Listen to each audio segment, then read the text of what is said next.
اپنے نظام کی طرف لپکے گا۔ اب ایک دوسرا مسئلہ ہمارے سامنے آیا کہ اسلام کا نظام اطاعت ہے کیا؟ میں کہتا ہوں نظام اطاعت اسلام کا یہی ہے کہ تم اپنی ساری ضرورتوں کو اور اپنے سارے کاموں کو اللہ رسول کے حوالے کر دو۔ ادھر سے جو فیصلہ ہوا وہی تمہارا نظام ہے، وہی نظام زندگی ہے، وہی نظام عمل ہے، وہی نظام تجارت ہے، وہی نظام زراعت ہے، وہی نظام ریاست ہے، وہی نظام غربت ہے، وہی نظام رعایت ہے۔ سارا نظام ہمارا اسی میں ہے کہ تم اپنے آپ کو اللہ رسول کے حوالے کر دو۔ اسی چیز کو تو کہا جاتا ہے کہ اسلام کے نام پر کبھی غور کیا کہ اسلام کا معنی کیا آتا ہے؟ اسلام کا معنی یہ نہیں ہے صرف کہ لوگوں کو سلامتی دینا، یہ سلامتی دینا یہ تو اسلام کا وہ معنی ہے جو اصل معنی کی فرع ہے۔ یعنی آپ کہہ سکتے ہیں کہ معنی کی کا ایک معنی کی کا تأثر ہے یا اس کی تاثیر ہے اور اثر ہے، ورنہ اصل معنی اسلام کا آتا ہے خود سپردگی۔ اسلام کا معنی ہے سر بطاعت نہادن، سپرد کر دینا۔ اسی لیے اللہ نے فرمایا سیدنا ابراہیم علیہ السلام سے، قال اسلم، اے ابراہیم تو اللہ کے حوالے کرا اپنے آپ کو۔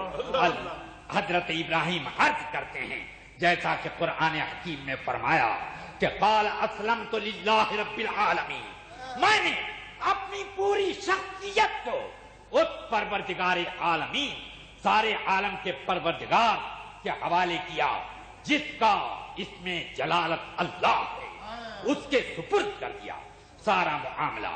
اس لیے اب جب یہ خود سپردگی ہوتی ہے تو اسی خود سپردگی کو ہم نظام اطاعت کہتے ہیں۔ یہی اسلام کا نظام اطاعت ہے، مگر آج دنیا نے اس کو ہمارے لیے ایک غلط پروپیگنڈے کے طور پر اعلان کرنا شروع کیا کہ یہ بنیاد پرستی ہے، یہ اسلام بنیاد پرستی کا نام ہے، اور خود سپردگی یہ دہشت پسندی ہے، یہ گروہ بندی ہے۔ دنیا کے دھارے میں اور ماحول کی عکاسی میں انسان کو اپنی زندگی گزارنی چاہیے۔ میں کہنا چاہتا ہوں کہ دنیا کے تو بہتیرے ماحول ہیں، مگر ان ماحولوں میں ابھی کوئی بھی عقل مند یہ طے نہیں کر سکا کہ ہمارے یہاں کا قانون زیادہ صحیح ہے کہ تمہارے یہاں کا قانون زیادہ صحیح ہے۔ سارے قوانین تو عقلاء ہی نے بنائے، عقل مندوں نے بنائے، اور ان عقل مندوں نے بنایا کہ جنہوں نے کل جو قانون بنایا تھا آج اسے منسوخ کیا، اور آج جسے بنایا ہے کوئی ضمانت نہیں ہے کہ آئندہ کل اسے بھی ملتوی اور منسوخ کریں گے۔ یہ ہمیشہ ہوتا رہا ہے۔ تو آپ کے قوانین کی تو یہ حالت ہے کہ روز آئے دن تبدیل ہو۔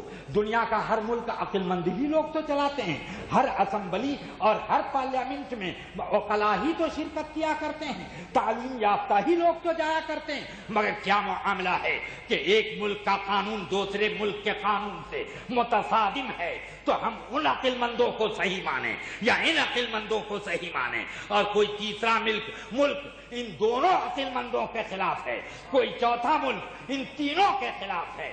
یہ اتحاد جب خود آپ نہیں پیدا کر سکتے تو پھر ہمیں کیوں کہتے ہیں؟ مگر میں نے یہ دیکھا کہ اسلام کا داعی جب کسی بات کو پکارتا ہے تو شرق سے غرب تک اور شمال سے جنوب تک ایک لہر دوڑتی ہے، اور سب کے سب اس کے لیے اپنی گردنیں اطاعت قبول کر دیتے ہیں۔ اسی لیے یورپ کا ایک مستشرق یہ کہنے پر مجبور نظر آتا ہے، کہتا ہے کہ یہ دنیا تو عجائب و غرائب کا سرچشمہ ہے، ہر روز کچھ نہ کچھ عجوبے یہاں پر پیدا ہوتے رہتے ہیں جس سے عقلیں حیران اور شستر ہو جاتی ہیں، مگر میں نے تاریخ عالم میں سب سے زیادہ حیرت انگیز، سب سے زیادہ تعجب خیز کوئی چیز دیکھی تو یہ دیکھی کہ عرب کی سرزمین پر ایک بے پڑھا لکھا انسان فاران کی چوٹی پر کھڑا ہوا اور چند ہی دنوں میں اس نے مشرق سے مغرب شمال سے جنوب تک اپنی قوموں کی قطاریں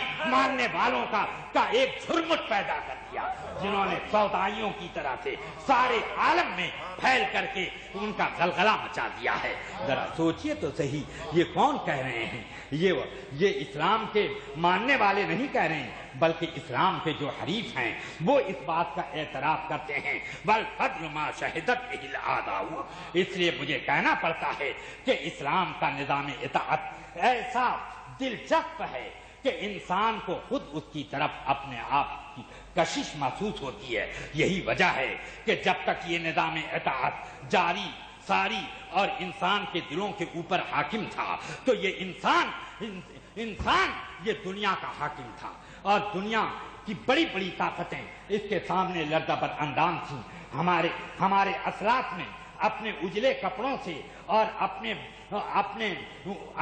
بلڈنگوں سے، اپنی دولتوں سے اور اپنی پراپرٹی سے اپنا دبدبہ قائم نہیں رکھا تھا، بلکہ اپنے ان فرما بردار دلوں سے ساری دنیا کے اوپر اپنا دبدبہ قائم کر کے رکھا تھا کہ جس کا شور آج تک بھی دنیا کے کانوں میں گونج رہا ہے۔ اسی لیے تو آج کہنے والے یہ بھی کہہ رہے ہیں کہ کمیونزم ختم ہو گیا، لیکن آج اسلام دنیا کے لیے سب سے بڑا خطرہ ہے۔ اب اسلام کے بنیاد پرست اگر یہ لوگ زندہ رہ گئے تو یہ انسانیت کی سوسائٹی کو بگاڑ کے رکھ دیں گے۔ مگر ہم نے دیکھا کہ اسلام کی سوسائٹی کے اندر جو آ گیا، جس نے اسلام کا نظام اطاعت قبول کر لیا ہے، اس کی زندگی کے اندر ایک ایسا انقلاب برپا ہوا کہ وہ جس راہ سے گزرا اس راہ کے اندر اس راہ میں رحمتوں کی بارش ہونے لگی۔ جس راہ سے وہ گزر گیا وہ اپنے اثرات چھوڑ کے گیا۔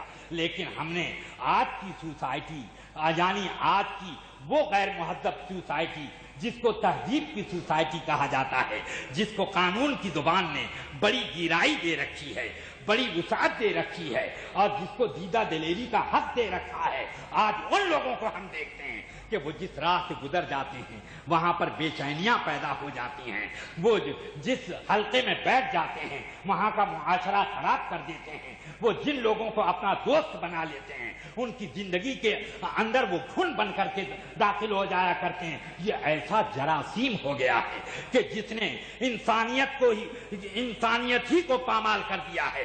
آج ہمیں سمجھ میں نہیں آتا کہ یہ دو ٹانگوں پر چلنے والا انسان بھی ہے یا کوئی درندہ ہے، یہ ہمیں سمجھ میں نہیں آتا۔ بلا شبہ اسلام کے داعی صلی اللہ علیہ وسلم کے غلاموں کی قطاریں دیکھیں۔ جب اسلام کی دعوت دلوں کے اندر پیوست تھی، اسی ماحول میں تو یورپ کا وہ حصہ جسے روم کہا جاتا ہے فتح ہوا تھا، تو اس وقت روم کے لوگوں نے اپنی دوشیزاؤں کو بیٹھا دیا تھا۔ کہاں؟ سارے بالا خانوں پر، ساری چھتوں پر، شاہراہوں پر کھڑا بھی کر دیا۔ کیوں؟ کہ اسلام کا لشکر آج شہر کا جائزہ لینے کے لیے نکل رہا ہے۔ مگر اس وقت دیکھا یہ گیا کہ مجاہدین اور اسلام کے ماننے والے لوگ جب ان گلیوں سے گزرے سب کی نظریں جھکی ہوئی تھیں، کوئی گلی کی بہاروں کو نہ دیکھ سکا، بلڈنگوں کو نہ دیکھ سکا، شاہراہوں کو گن نہ سکا، عمارتوں کی بلندی کو نہ دیکھ سکا۔ نگاہوں پر محمد رسول اللہ کا پہرا بیٹھا ہوا تھا۔ آج نگاہوں کے سامنے وہ نہیں تھے مگر پہرا تھا۔ کیوں پہرا تھا؟ کہ نگاہ کے سامنے نہ ہو مگر دل کے سامنے تو مصطفیٰ ہیں، ان کا جلوہ کار فرما ہے۔